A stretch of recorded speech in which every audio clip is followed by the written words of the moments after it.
மனித இச்சைகளில் மிகவும் சக்தி வாய்ந்தது பாலியல் இச்சையாகும். இந்த இச்சையில் ஆட்பட்டிருக்கும் பொழுது மனிதனிற்கு கற்பனை திறன் கூர்மையடைகிறது. தைரியம், மனவலிமை, விடாமுயற்சி மற்றும் படைப்பாற்றல் ஆகியவையும் மற்ற நேரங்களில் உள்ளதை விட சிறப்பாக ஏற்படுகிறது. தன் உயிரையும் கௌரவத்தையும் பணயம் வைக்கிற அளவுக்கு மனிதனை பாலியல் தொடர்புக்கு வலிமையாகவும் உந்தித் தள்ளுவதாகவும் இருப்பது இந்த இச்சை. இந்த இச்சையை மட்டும் கட்டுப்படுத்தி வேறு துறைகளில் செலுத்த முடியுமானால் அந்த ஊக்கமூட்டும் சக்தியானது தன்னுடைய குணங்களான கற்பனை திறன், விடாமுயற்சி போன்றவைகளை கலை, இலக்கியம் அல்லது வேறெந்த துறையானாலும் அதில் மிக வலிமை வாய்ந்த படைப்பு திறனாக மாற்றி கொடுக்க வல்லது. ஆகவே ஆர்வத்தை பணமாக மாற்றும் துறையிலும் அது அவ்வாறே செயல்பட வல்லது. பாலியல் உருமாற்றம் நிகழ்வதற்கு மன வலிமை அவசியம். அந்த மன வலிமையை பயன்படுத்துவதால் கிடைக்கும் பயன்கள் அதிகம். பாலியல் இச்சை என்பது இயற்கையானது, ஒவ்வொரு மனிதனின் உள்ளும் இருப்பது. அந்த இச்சையை அழிக்கவோ அடக்கி வைக்கவோ முடியாது, கூடவும் கூடாது. ஆனால் அது தன்னை வெளிப்படுத்திக் கொள்வதற்கு வழி செய்து கொடுப்பதன் மூலம் உடல், மனம், ஆன்மா மூன்றையும் வளப்படுத்த முடியும். உருமாற்றத்தின் மூலம் இப்படி வழி ஏற்படுத்தி கொடுக்கவில்லை என்றால் அது உடல் சார்ந்த வழிகளிலேயே தன்னை வெளிப்படுத்தி கொள்ளும். நதி நீரை அணை கட்டி தேக்கி வைக்கலாம், ஆனால் என்றாவது ஒரு நாள் வெளியாற்றியே ஆக வேண்டும். அதுபோலத்தான் பாலுணர்வும். சிறிது நேரத்துக்கு அது அடங்கியிருக்கும், கட்டுப்பட்டிருக்கும். ஆனால் தன் இயற்கையான குணத்தின் காரணமாக தன்னை வெளியேற்றிக் கொள்ள வடிவங்களை தேடிக்கொண்டிருக்கும். ஏதேனும் படைப்பு திறனை நோக்கி உருமாற்றம் செய்து வைக்கப்பட்டாலொழிய அது வழக்கமான கீழ்நிலைக்கே ஓடும். தனது பாலுணர்வுக்கு வடிகாலாக ஏதேனும் ஒரு படைப்பு திறனை ஒருவன் கண்டுபிடிக்க முடிந்தால் தன்னை ஒரு மேதையாக ஆக்கிக் கொண்டான் என்றுதான் பொருள். அந்த வகையில் அவன் அதிர்ஷ்டசாலி. அறிவியல் ஆராய்ச்சி முக்கியமான உண்மைகளை வெளியிட்டிருக்கிறது. வாழ்வில் மிகப்பெரிய சாதனைகளை நிகழ்த்தியவர்கள் எல்லாரும் மிகவும் அதிகமான பாலுணர்வு கொண்டவர்களாகவே இருந்திருக்கிறார்கள்.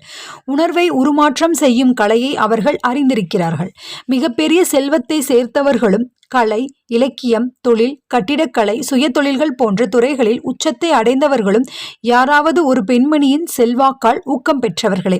கடந்த 2000 ஆண்டுகளாக உலகின் வாழ்க்கை வரலாறுகளையும் சரித்திரத்தின் பக்கங்களையும் புரட்டிய பிறகு கிடைத்த ஆய்வு உண்மைகள் இவை. மிகப்பெரிய சாதனை செய்த ஆண்கள், பெண்களின் தகவல்கள் எங்கிருந்தாலும் அதை ஆராய்ந்த பொழுது அவர்கள் மிகவும் உச்சக்கட்ட பாலுணர்வு கொண்டவர்களாகவே இருந்தார்கள் என்பது தெரிகிறது. பாலுணர்வு என்பது தடுக்க முடியாத சக்தியாகும். எந்த உடலும் அசையாமல் அதை எதிர்த்து நிற்க முடியாது. அந்த பாலுணர்வின் ஆதிக்கத்தில் இருக்கும் பொழுது மனிதனுக்கு செயல்படுவதற்கான மிகப்பெரிய சக்தி கிடைக்கிறது. இதை நன்கு புரிந்து கொள்ள வேண்டும். பாலுணர்வை உருமாற்றுவதன் மூலம் ஒருவன் தன்னை நடுத்தர நிலையிலிருந்து மேதையாக உயர்த்தி கொள்ள முடியும். படைப்புத்திறனின் ரகசியம் பாலுணர்வில் தான் அடங்கியிருக்கிறது. பாலியல் உணர்வுகளை அகற்றிவிடுங்கள். மனிதனோ மிருகமோ எதுவானாலும் அவர்களுடைய செயல்கள் ஒடுங்கிவிடும். இதற்கு சாட்சி வேண்டுமானால் விதை அடிக்கப்பட்ட மிருகங்களை பாருங்கள். விதை அடிக்கப்பட்ட எருது, பசு மாதிரி அடக்க ஒடுக்கமாக ஆகிவிடுகிறது. மனிதனோ மிருகமோ பாலுணர்வு அடக்கப்பட்டவுடன் அவர்களின் போராடும் குணம் அடங்கிவிடுகிறது. பெண்ணினத்திற்கும் அப்படியே. மனதை ஊக்குவிக்கும் 10 விஷயங்கள். மனித மனத்தை ஊக்குவிக்கும் விஷயங்கள் பல உண்டு. அந்த ஊக்கிகளால் மனதை அதிவேகமாக அதிரச் செய்து உற்சாகம், படைப்புகளுக்கான கற்பனா சக்தி, தீவிரமான ஆசை ஆகியவற்றை உண்டாக்கலாம். கீழ்கண்ட ஊக்கிகளுக்கு மனம் உடனடியாக தயக்கமின்றி பதிலளிக்கும். அது என்னென்ன அப்படின்னா, பாலுணர்வை வெளிப்படுத்தும் ஆசை, காதல், அன்பு, புகழ், பதவி, வியாபாரத்தில் லாபம், செல்வம் சேர்த்தல் ஆகியவற்றுக்கான தனியாத ஆர்வம், இசை, நட்பு, ஒரே பாலினருடைய இருக்கலாம் அல்லது எதிர்பாலினர் இடையே இருக்கலாம், சுய முன்னேற்றம் அல்லது ஆன்மீக முன்னேற்றத்திற்கான மாஸ்டர் மைண்ட் குழு அமைத்தல், நமது சோகம் மற்றவர்களுக்கு உண்டாகும். உதாரணமாக ஏழை எளியவர்கள் நசுக்கப்படும் போது ஏற்படும் உணர்வு, தன்னாலோசனை, அச்சம், மது மற்றும் போதை மருந்துகள். பாலுணர்வை வெளிப்படுத்தும் ஆசைதான் இந்த பட்டியலில் முதல் இடத்தில் உள்ளது. மனதை அதிவேகத்தில் முடுக்கிவிட்டு உடலுறவுக்கான உறுப்புகளை தயார்படுத்த அந்த ஆசையால் தான் முடியும். 10ல் 8 ஊக்கிகள் நேர்மறையானவை, ஆக்கப்பூர்வமானவை. கடைசி 2ம் அழிக்கும் தன்மை கொண்டவை, தீங்கு பயப்பவை. இந்த 10 சக்திகளையும் ஒப்பிட்டு பார்ப்பதற்காகவே இந்த பட்டியல் இங்கு தரப்பட்டுள்ளது. இவற்றில் பாலுணர்வுதான் மிக தீவிரமான, மிகவும் சக்தி வாய்ந்த ஊக்கியாகும். பாலுணர்வின் உருமாற்றம் ஒரு மனிதனை மேதை என்ற நிலைக்கு உயர்த்தும் என்று சொன்னோமல்லவா? அந்த அடிப்படையில் இந்த பட்டியலை கொடுத்தோம். சரி, மேதை என்றால் யார் என்று பார்க்கலாம். அனுபவஸ்தர் ஒருவர் இப்படி கூறியிருக்கிறார். கூந்தலை நீளமாக வைத்திருப்பார், விசித்திரமான உணவுகளை உண்பார், தனிமையில் வசிப்பார். இவரை குறியாக வைத்தே எல்லோரும் ஜோக் எழுதுவார்கள். கொஞ்சம் கௌரவமான வரையறை என்றால் இதுவே. சிந்தனையின் அதிர்வுகளை அதிகப்படுத்தி அறிவின் ஆதாரங்களுடன் நேரடியாக தொடர்பில் இருப்பவர். சாதாரணமான அதிர்வுகளால் அது சாத்தியமில்லை. இதை படித்தவுடன் நீங்கள் கேட்கலாம், சிந்தனையின் சாதாரண அதிர்வுகளால் தொட முடியாத அறிவின் ஆதாரங்களை எவ்வாறு நாம் தொடர்பு கொள்வது? அடுத்த கேள்வி, மேதைகளுக்கு மட்டுமே தொடர்பு கொள்ள முடிகிற அறிவின் ஆதாரங்கள் என்றும் ஏதேனும் உள்ளனவா? அப்படி இருந்தால் அவைகளை எவ்வாறு மற்றவர்கள் தொடர்பு கொள்வது? இந்த கேள்விகளை விடவும் முக்கியமான வாசகங்கள் இந்த நூலில் உண்டு. அவற்றை நாம் நிரூபிக்க முயலுவோம். அப்பொழுது இக்கேள்விகளுக்கு தானே விடை கிடைக்கும். இல்லை என்றாலும் நீங்களாகவே பரிசோதித்து விடை கண்டுபிடிப்பதற்கான வழி உங்களுக்கு கிடைக்கும். மேதமை என்பதை 6ஆம் அறிவால் வளர்க்க முடியும். 6ஆம் அறிவு என்ற ஒன்று இருப்பதை தெளிவாகவே நிரூபித்திருக்கிறார்கள். இதன் இன்னொரு பெயர் படைப்பாற்றலுக்கான கற்பனா சக்தி. இந்த சக்தியை பெரும்பாலானோர்கள் தன் வாழ்நாளில் ஒரு முறை கூட பயன்படுத்துவதில்லை. அப்படி பயன்படுத்தி இருந்தால் அது தற்செயலாக நிகழ்ந்ததாகவே இருக்கும். மிக மிக குறைந்த எண்ணிக்கையுள்ள சிலர் மட்டுமே இந்த 6ஆம் அறிவை வேண்டும் என்று குறிப்பிட்ட நோக்கத்திற்காக அதற்குரிய சிந்தனையோடும் பயன்படுத்தி கொள்கிறார்கள். அவ்வாறு சுயமாக விரும்பி அந்த அறிவை பயன்படுத்துவோருக்கு தான் மேதைகள் என்று பெயர். படைப்பாற்றலுக்கான கற்பனா சக்திதான் அளவற்ற அறிவாற்றலுக்கும் அளவான மனித மனத்திற்கும் இடையே உள்ள நேரடி தொடர்பாகும். மதவாதிகளால் சொல்லப்படும் தீர்க்க தரிசனங்களும் அறிவியல் அறிஞர்களின் கண்டுபிடிப்புகளும் இந்த படைப்பாற்றலுக்கான கற்பனா சக்தி மூலமே நடந்தவைகள். ஒரு கொள்கையோ அல்லது கருத்துருவோ பளிச்சென்று ஒருவனின் மனதில் வெளிப்படுவது கீழ்கண்ட ஆதாரங்களிலிருந்துதான். அளவற்ற அறிவாற்றல், ஆழ்மனம், 5 புலன்களின் வழியாக மூளைக்கு சென்று சேர்ந்த எண்ணங்களின் உந்து சக்திகளும் உணர்ச்சிகளின் பதிவுகளும் ஆழ்மனதில்தான் சேர்த்து வைக்கப்படுகின்றன.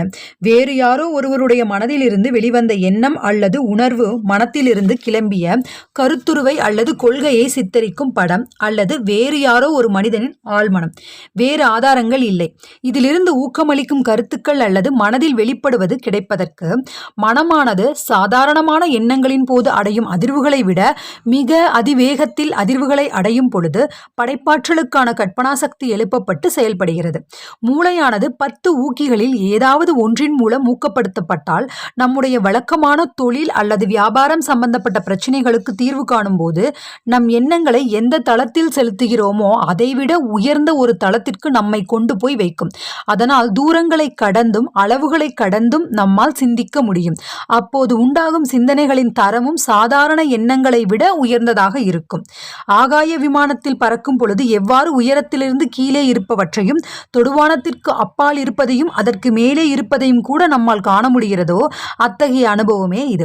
இப்போது எழும் சிந்தனைகள் வழக்கமாக நம்மை கட்டிப்போடும் உணவு, உடை, உறைவிடம் என்ற 3 அடிப்படை தேவைகளை ஒட்டி எழும் சிந்தனைகளினால் கட்டுப்படாமல் மாறுபட்டதாகவும் உயர்ந்ததாகவும் இருக்கும். விமானத்தில் பறக்கும் பொழுது மலைகளும் கணவாய்களும் நம்மிடம் இருந்து தூரமாக விலக்கப்படுவது போல இந்த அனுபவத்தின் போது அன்றாட வாழ்வில் உண்டாகும் எண்ணங்கள் அங்கு அகற்றப்பட்டிருக்கும். இவ்வாறு உச்சியில் நிலவும் சிந்தனைக்கு செயல்படும் சுதந்திரம் அளிக்கப்படுகிறது. 6வது அறிவு இயங்குவதற்கான பாதை செதுக்கப்பட்டு விட்டது. வேறு எந்த சூழ்நிலையிலும் மனதிற்கு வந்து சேராத எண்ணங்கள் இப்பொழுது மனதினால் நுகரப்பட்டு ஒரு மேதைக்கும் ஒரு சாதாரண மனிதனுக்கும் உள்ள வித்தியாசம்தான் 6வது அறிவு. இந்த படைப்பாற்றலானது ஆழ் மனதிற்கு வெளியே உள்ள உணர்வு மனதில் உண்டாகும் அதிர்வுகளுக்கு நெருக்கமாக இருக்கும். எந்த அளவுக்கு பயன்படுத்துகிறானோ, நம்பி செயல்படுகிறானோ, அதை மேலும் மேலும் கோருகிறானோ அந்த அளவுக்கு விரிவடையும், வளர்ச்சியடையும். மனசாட்சி என்று கூறுகிறோமே, அது 6வது அறிவின் மூலமே செயல்படுகிறது. மாபெரும் கவிஞர்கள், கலைஞர்கள், எழுத்தாளர்கள், இசையமைப்பாளர்கள் ஆகியோர் ஏன் சிறப்பு பெற்றார்கள் என்றால் அவர்கள் தமது மனதிற்கு இருந்து கேட்கும் மிக மெல்லிய குரலை தங்கள் படைப்பாற்றலின் மூலம் கேட்டு செயல்படுவதே. கூர்மையான கற்பனா சக்தி உடையவர்களுக்கு புதிய சிந்தனைகள் உதிப்பது இம்மாதிரி திடீர் மின்னல்களால்தான். மிகப்பெரிய சொற்பொழிவாளர் ஒருவர் சொற்பொழிவின் உச்சக்கட்டத்தின் போது திடீரென்று கண்களை மூடிக்கொள்வார். அது ஏன் என்று கேட்டபோது, அப்போதுதான் எனக்குள் இருந்து வரும் கருத்துக்களை நான் நேரடியாக பேச முடியும் என்றார். அமெரிக்காவின் மிகப்பெரிய நிதி நிர்வாகி எந்த முடிவை எடுப்பதற்கு முன்னும் சில நிமிடங்கள் கண்களை மூடிக்கொள்வார். கண்களை மூடிக்கொள்வதன் மூலம் என்னுடையதை விட மிகவும் உயர்ந்த நுண்ணறிவில் இருந்து ஆலோசனை பெற முடிகிறது